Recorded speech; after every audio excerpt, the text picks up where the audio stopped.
নমস্কাৰ এই মুহূৰ্তত আহি পৰিছে সন্ধিয়াৰ কেইবাটাও গুৰুত্বপূৰ্ণ খবৰ আৰু এনে ধৰণৰ খবৰসমূহ নিতৌ চাবৰ কাৰণে চেনেলটো সাবস্ক্ৰাইব কৰি ভিডিঅ'টোত এটা লাইক কৰি দিব। এই মুহূৰ্তত জনাই আছো এটা গুৰুত্বপূৰ্ণ খবৰ। প্ৰয়োজনত মুছলমানৰ কাৰণে শ্বহীদ হৈ যাম, তথাপিও জাতিক অপমান অত্যাচাৰ কোনো পধ্যে সহ্য নকৰোঁ। মই কাপুৰুষ নহয়। বিধায়ক নুৰুল হুদাই কিছুদিন পূৰ্বে এই মন্তব্য কৰিছিল। এতিয়া অসমত বাংলাদেশীৰ নামত অভিযান চলিছে, কিন্তু নিমাত হৈ আছে নুৰুল হুদা।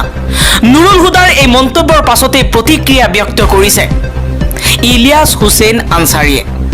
ইলিয়াছ হুছেইন আনচাৰীয়ে কৈছে অসমত প্ৰায় 30 জনতকৈও অধিক মুছলমান বিধায়ক আছে, কিন্তু ইমানবোৰ থকাৰ পাছতো মুছলমানৰ ওপৰত অত্যাচাৰ চলি আছে, কিন্তু নিমাত হৈ আছে মুছলমান অধ্যুষিত অঞ্চলৰ পৰা নিৰ্বাচনত জয়ী হৈ দিছপুৰলৈ অহা বিধায়কসকল।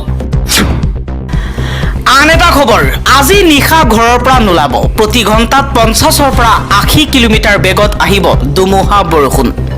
21খন জিলালৈ জাৰি কৰা হৈছে এলাৰ্ট। অসমত প্ৰতি ঘণ্টাত 50ৰ পৰা 80 কিলোমিটাৰ বেগত ধুমুহা বৰষুণ অহাৰ সম্ভাৱনা ব্যক্ত কৰিছে বতৰ বিজ্ঞান কেন্দ্ৰই। ৰাজ্যৰ 21খন জিলালৈ জাৰি কৰা হৈছে এলাৰ্ট। আন এটা খবৰ, 8 ছেপ্টেম্বৰৰ পৰা সুধাকন্ত ডক্টৰ ভূপেন হাজৰিকাৰ বছৰজোৰা জন্ম শতবৰ্ষ পালন কৰা হ'ব। আৰম্ভণি কাৰ্যসূচীত অংশ ল'ব প্ৰধানমন্ত্ৰী নৰেন্দ্ৰ মোদী। পৰৱৰ্তী খবৰ, প্ৰত্যুত্তৰ দিয়া হ'ব বিজেপি চৰকাৰক। মুছলমান হোৱাৰ বাবেই আজাদ চৌধুৰীৰ ঘৰত চলিল বুলডোজাৰ। সংখ্যালঘুক উচ্ছেদ কৰা চৰকাৰে বনিয়া গোষ্ঠীক কেতিয়া উচ্ছেদ কৰিব? আজাদ চৌধুৰীৰ ঘৰত উচ্ছেদক লৈ সংখ্যালঘু সংগঠনত মোৰ্চাৰ বিস্ফোৰণ। পৰৱৰ্তী খবৰ, বৰপেটাৰ মাছদিয়া আৰক্ষী চকীৰ আইচিক নিলম্বন কৰা হৈছে। নিলম্বন আৰক্ষী বিষয়া লুকমান আলী আহমেদক চুৰি ঘটনাৰ তদন্তত গাফিলতিৰ অভিযোগত নিলম্বন কৰা হৈছে আৰক্ষী বিষয়াজনক। পৰৱৰ্তী খবৰ, শৃংখল চলিহা আৰু বীৰ লাচিত সেনাক চান্দা মাষ্টৰ আখ্যা দিছে। চৰকাৰৰ এজেণ্ট হিচাপে এইবিলাক নাটক কৰিছে শৃংখল চলিহাই। সংবাদমেল যোগে আজি পুনৰ বিস্ফোৰণ অধিবক্তা তথা কংগ্ৰেছ দলৰ মুখপাত্ৰ হেমেন বৰাৰ। হেমেন বৰাই কৈছে শৃংখল চলিহাই বীৰ লাচিত সেনাৰ নামত চান্দা উঠাই তেওঁ চলি আছে। বিজেপি চৰকাৰৰ বহতীয়া হিচাপে কাম কৰিছে শৃংখল চলিহাই। বিজেপি চৰকাৰৰ এজেণ্ট হিচাপে কাম কৰাৰ কথা ব্যক্ত কৰিছে অধিবক্তা তথা কংগ্ৰেছ দলৰ মুখপাত্ৰ হেমেন বৰাই। আন এটা খবৰ, IPL 2025 জয়ৰ পাছত বিৰাট কোহলীৰ ইনষ্টাগ্ৰামত এটা আবেগ ভৰা পোষ্ট। বৰ্তমান সামাজিক মাধ্যমত চৰ্চা চলিছে এই পোষ্টক লৈ। বিৰাট কোহলীয়ে কৈছে IPLৰ ট্ৰফিয়ে মোক 18 বছৰ অপেক্ষা কৰালে। RCB দলে সপোন বাস্তৱত পৰিণত কৰিলে। IPLৰ এইটো ছিজন মই কেতিয়াও পাহৰিব নোৱাৰিম। এই ট্ৰফি আমাৰ জয় পৰাজয় সকলো সময়তে সমৰ্থন কৰা RCB অনুৰাগীসকলৰ বাবে। পৰৱৰ্তী খবৰ, বন্ধুৰ সৈতে শ্বিলঙলৈ ফুৰিবলৈ গৈ কৰুণ মৃত্যু আইনৰ ছাত্ৰী নম্ৰতা বৰাৰ। পুৱতি নিশা গুৱাহাটীলৈ উভতাৰ পথত মেঘালয়ৰ ৰিবই জিলাত ভয়ংকৰ দুৰ্ঘটনা। ৰুক্মিণী গাঁৱৰ এটা ফ্লেটত 2 বান্ধৱীৰ সৈতে ভাড়াত আছিল নুমলীগড়ৰ নম্ৰতা। আন এটা খবৰ, অভাৰব্ৰিজ বনোৱাৰ নামত চৰকাৰে দীঘলী পুখুৰী পাৰৰ গছসমূহ কটাৰ প্ৰতিবাদত অসম প্ৰদেশ কংগ্ৰেছৰ সভানেত্ৰী মীৰা বৰঠাকুৰ গোস্বামীয়ে প্ৰতিবাদ সাব্যস্ত কৰিছে। হিমন্ত বিশ্ব শৰ্মাৰ চৰকাৰে অভাৰব্ৰিজ বনোৱাৰ নামত বৃহৎ বহু পুৰণি গছসমূহ কাটি তহিলং কৰিছে, পৰিৱেশ ধ্বংস কৰিছে। গতিকে ইয়াক কেতিয়াও হ'বলৈ দিয়া নহ'ব। এফালে মানুহৰ উন্নতিৰ কাৰণে আনফালে মানুহ জীয়াই থকাৰ বাবে অক্সিজেনৰ প্ৰয়োজন, কিন্তু অক্সিজেন ক'ৰ পৰা পাব? প্ৰশ্ন কৰিছে মীৰা বৰঠাকুৰ গোস্বামীয়ে। পৰৱৰ্তী খবৰ, 2026 চনত হ'ব কংগ্ৰেছৰ চৰকাৰ। মামাৰ চৰকাৰ নহয়, আমাৰ চৰকাৰ হ'ব। এইবাৰ দাবী জনাইছে ৰকিবুল হুছেইনে। মুখ্যমন্ত্ৰী হিমন্ত বিশ্ব শৰ্মাৰ পৰিৱৰ্তে গৌৰৱ গগৈৰ নেতৃত্বত 2026 চনত কংগ্ৰেছে চৰকাৰ গঠন কৰাৰ কথা ব্যক্ত কৰিলে ৰকিবুল হুছেইনে। ৰকিবুল হুছেইনে ক'লে যে বিজেপি চৰকাৰৰ যি প্ৰতিশ্ৰুতি আছিল সেই প্ৰতিশ্ৰুতিবোৰ বাস্তৱত ৰূপায়ণ কৰিব নোৱাৰিলে। এতিয়া তৰুণ গগৈৰ পুত্ৰ গৌৰৱ গগৈৰ নেতৃত্বত 2026 চনত পুনৰ কংগ্ৰেছৰ চৰকাৰ হ'ব অসমত। আন এটা খবৰ, ভাৰতৰ বিৰুদ্ধে পুনৰ শক্তিশালী স্থিতি গ্ৰহণ কৰি আছে পাকিস্তানে। এখনৰ পাছত এখনকৈ ৰাষ্ট্ৰৰ সৈতে বৈঠকত মিলিত হৈছে পাকিস্তানৰ প্ৰধানমন্ত্ৰী শ্বেহবাজ শ্বৰীফ। এইবাৰ বেলাৰুছৰ জেনেৰেল ভিক্টৰ